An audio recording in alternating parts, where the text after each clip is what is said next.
हाय दोस्तों, आज एक और नई कहानी लेकर आया हूँ। ये कहानी है माँ मेरे पास है। दोस्तों, माँ मेरे पास है, ये सुनकर हमें अजीब लगता है। अजीब लगता है। लोग ऐसे सोचते हैं कि माँ मेरे पास है तो उसका मतलब क्या है। तो आज मैं कहानी सुनाता हूँ आपको। ये कहानी मेरे दोस्त की कहानी है।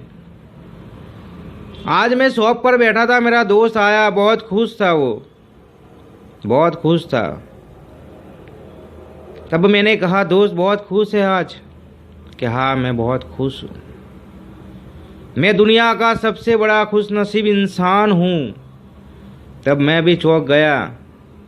मैंने कहा, क्या हुआ दोस्त ऐसा? तब उसने बताया मुझे कि दोस्त, माँ मेरे पास है। काफ़ी सालों से मैं अकेला रहता था, मैं और मेरी बीवी। पहले से तुझे बताता हूँ कहानी मेरी कि जब मेरी शादी हुई 10 साल पहले, तो शादी होने के बाद 2 या 3 महीने के बाद झगड़े स्टार्ट हो गए। आपको भी पता है, सास बहू के झगड़े होते हैं, वो एडजस्ट नहीं हो पाते। तो झगड़े स्टार्ट हो गए थे। शादी के 2 महीने हुए थे, मैं अकेला अलग चला गया था मेरी बीबी को लेकर, क्योंकि मैं नहीं चाहता था कि उनमें ज़्यादा नफरत हो जाए। इसीलिए मैं मेरी बहू को लेकर मैं अलग चला गया था। माँ भी नाराज़ थी, पापा भी नाराज़ थे। लेकिन इतने झगड़े बढ़ गए थे कि मैं परेशान हो गया था। मैं माँ को नहीं समझा सकता था, बीबी को भी नहीं समझा सकता था। ऐसी हालत हो गई थी।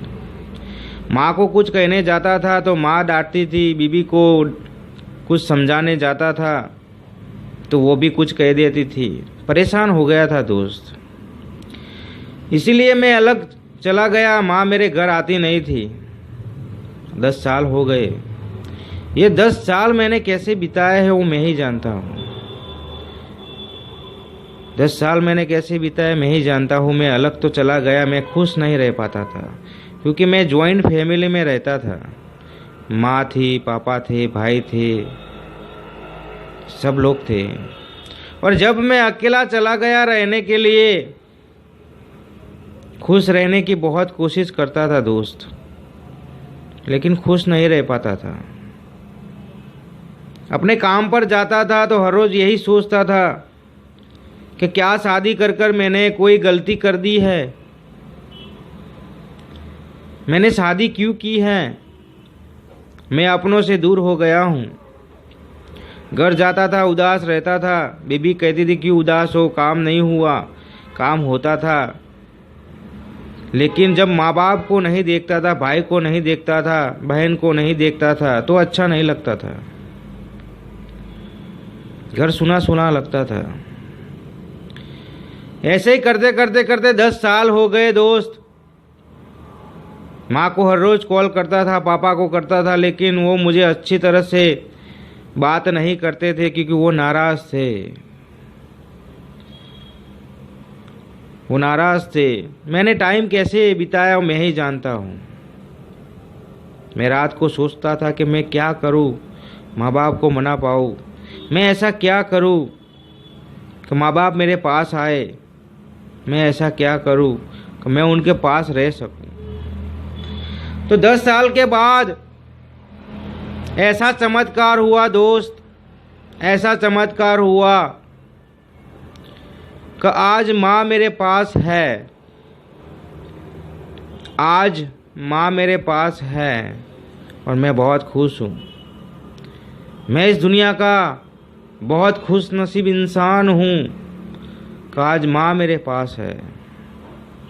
माँ के पास बैठता हूँ, बात करता हूँ और माँ को कहता हूँ, माँ ये 10 साल मैंने कैसे बिताए हैं मैं ही जानता हूँ। तेरी एक छोटी छोटी बातें मुझे बहुत याद आती थी। तू पहले कहा करती थी कि आज तू मेरा बेटा है, जब तेरी शादी हो जाएगी तब तू मेरा बेटा नहीं रहेगा। ये सच बात है माँ। ये सच बात हो गई, लेकिन मैं इसे सच नहीं करना चाहता था, लेकिन ये सच हो गया। तब माँ कहती है कि बेटा मैंने तो दुनिया बहुत देखी है, सबके साथ होता है, तो तेरे साथ क्यों नहीं होता? तूने ये 10 साल बिताए हैं, लेकिन मैंने ये 10 साल रो रो कर बिताए हैं। जब भी खाने बैठती थी तुम्हारी याद आती थी, जब भी कोई आहट आती थी तो तुम्हारी याद आती थी। कोई बाजू वाला बेटा माँ कहता था तुम्हारी याद आती थी। कोई माँ अपने बेटे को पुकारती थी तब तेरी याद आती थी। कोई अपने बेटे को गले लगाती थी माँ, तब तेरी याद आती थी। मैंने रो रो कर ये दिन बिताए है बेटे, रो रो कर बिताए हैं। तो मेरे दोस्त ने कहा कि आज मैं खुश इंसान हूँ, मैं आज खुश हूँ, बहुत खुश हूँ, माँ मेरे पास है। तभी मेरे दोस्त को बताया कि दोस्त सही बात है, जब हम अकेले रहते हैं और माँ बाप के पास रहते हैं तो माँ बाप के पास रहने का बहुत अच्छा लगता है। हम जब भी कोई प्रॉब्लम में होते हैं तो सॉल्यूशन मिल जाता है, सॉल्यूशन मिल जाता है। जब वो हमारे सिर पर हाथ रखते हैं तो सारा गम भूल जाते हैं, हम सारा गम भूल जाते हैं। तो दोस्तों इस कहानी बस यही बताना चाहता हूँ, कितने भी पैसे वाले बन जाओ, कितने भी आप करोड़पति बन जाओ, लेकिन माँ बाप के पास रहना बहुत सुकून मिलता है, बहुत सुकून मिलता है। तो ये कहानी पसंद आए तो अपने दोस्तों में शेयर कर देना। मैं मिलता हूँ नेक्स्ट स्टोरी में। हाय दोस्तों, आज एक और